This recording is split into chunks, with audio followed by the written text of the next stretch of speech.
লোকসভা নিৰ্বাচনৰ ফলাফলক লৈ কি ক'লে কাৰ্বি আংলং স্বায়ত্তশাসিত পৰিষদৰ প্ৰাক্তন সদস্য ৰাম সিং টেমুঙে। কাৰ্বি আংলং স্বায়ত্তশাসিত পৰিষদৰ প্ৰাক্তন সদস্য ৰাম সিং টেমুঙৰ মতে এইবাৰৰ ডিফু 6 নং লোকসভা সমষ্টিৰ প্ৰাৰ্থী অমৰ সিং টিছই 2 লাখ ভোটত জয়লাভ কৰিব।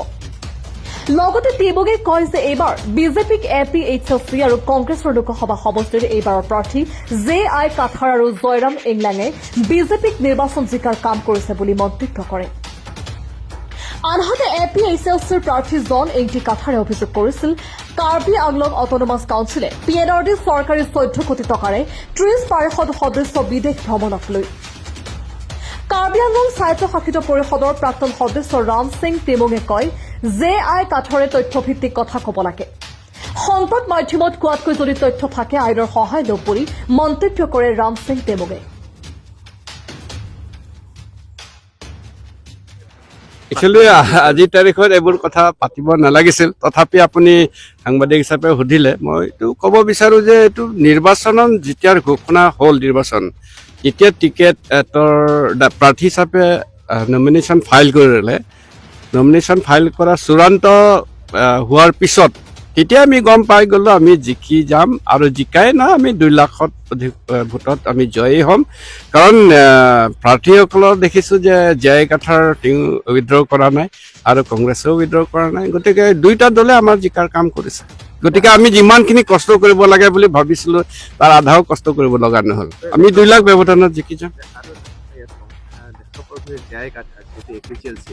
তেখেতে এটা অভিযোগ উত্থাপন কৰিছে যিহেতু আজি PNRD টকাৰ লগত আচলতে কাৰ্বি আংলং কাউন্সিলৰ 30জনীয়া দল এটা ভিয়েটনামলৈ আচলতে ফুৰিবলৈ গৈছে PNRD টকা, কিন্তু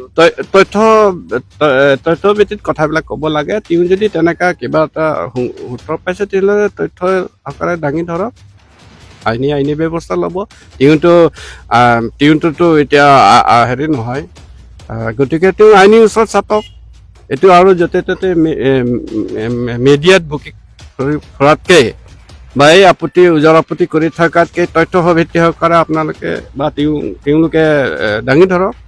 জয়ৰাম ইংলাং এসময়ৰ CM আছিলে, তাৰপিছত তেখেত MLA হ'ল, কিন্তু তেখেতৰ যথেষ্টখিনি প্ৰভাৱ আছে বুলি পেলাই ইতিমধ্যে কাৰ্বি আংলঙত যথেষ্টখিনি ৰাইজে তেখেতক নাই তেখেত বিজেপি কাৰ্বি আংলঙৰ বিজেপিটো স্থাপন কৰি থৈ গৈছে আৰু মানে শতাধিক তেখেতৰ দিনতে বিজেপিটো একদম সবল স্থিতিটো তেওঁ তৈয়াৰ কৰিছে আৰু তেওঁ নিজে তৈয়াৰ কৰা ভিত্তিটো তেওঁ নিজে এতিয়া ভাঙিব পৰা নাই, গতিকে সেই ভিত্তি সবলে আছে। তেওঁ ওলাই গৈছে কিন্তু বিজেপি কাৰ্যকৰ্তাসকলে ওলাই যোৱা নাই।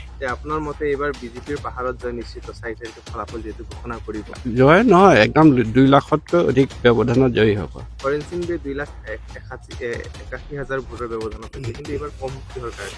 চাওক আমাৰ তাতো আমাৰ মোদীজীৰ 3rd টাৰ্ম তৃতীয় কাৰ্যকালৰ কাৰণে গৈ আছে আৰু আমাৰ কাৰ্বি আংলং অটনমাছ কাউন্সিলৰ CM 4ৰ্থ কাৰ্যকালৰ কাৰণে গৈ আছে। এতিয়া তৃতীয় কাৰ্যকাল সমাপ্ত হ'ব আৰু 3 বছৰ আছে, গতিকে তৃতীয় কাৰ্যকাল সমাপ্ত হৈছে, 4ৰ্থ কাৰ্যকাল গৈ আছে।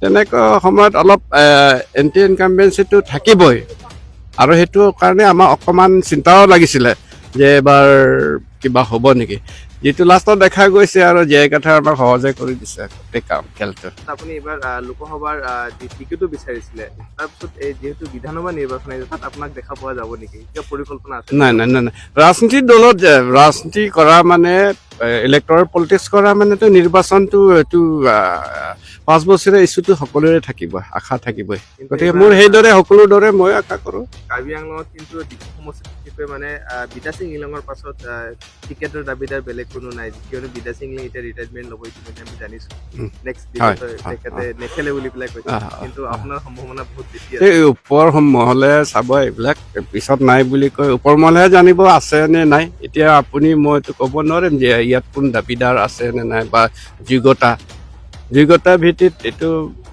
আমাৰ দলে বিভিন্ন স্তৰৰ হেৰি কৰিব, পৰ্যালোচনা কৰিব, পৰ্যবেক্ষক পঠাব, গতিকে তাৰপিছতে। কিন্তু আপুনি সুধিছে আপুনি উঠিব নেকি, সেইটো ৰাজনীতি দলত আছোঁ আৰু এই বিজেপিটো নিৰ্বাচন খেলা ৰাজনীতি দল, গতিকে তাত বিজেপি সকলো কৰ্মীকৰ্তা অকল নেতাই নহয়, কৰ্মীকৰ্তাও আশা থাকিব মই এদিন হ'ম। আপোনাৰ পাৰ্টিক লৈ পেলাই আপুনি কিমান দূৰ আশাবাদী? যিহেতু হৰেণ সিং বেয়া আছিল, তাৰপিছত এইবাৰ অমৰ সিং পিছৌ, কিমান আশাবাদী আপুনি তেখেতক লৈ পেলাই? কি কামবিলাক তেখেতে যদি জয় হৈ পেলাই আহে, কি কামবিলাকৰ প্ৰতি? চাওক, এইটোত টিম হৈ কাম কৰিব লাগিব। কাৰ্বি আংলং অট'নমাছ কাউন্সিলৰ লগত মিলি সাংসদ বা বিধায়কসকলে এক টিম হৈ কাম কৰিব লাগিব। তেতিয়াহে কাৰ্বি আংলং উন্নয়নৰ গতিটো, এনেতো উন্নয়ন হৈ আছে, কিন্তু গতিটো আৰু জোৰ গতিৰে উন্নয়ন হ'ব।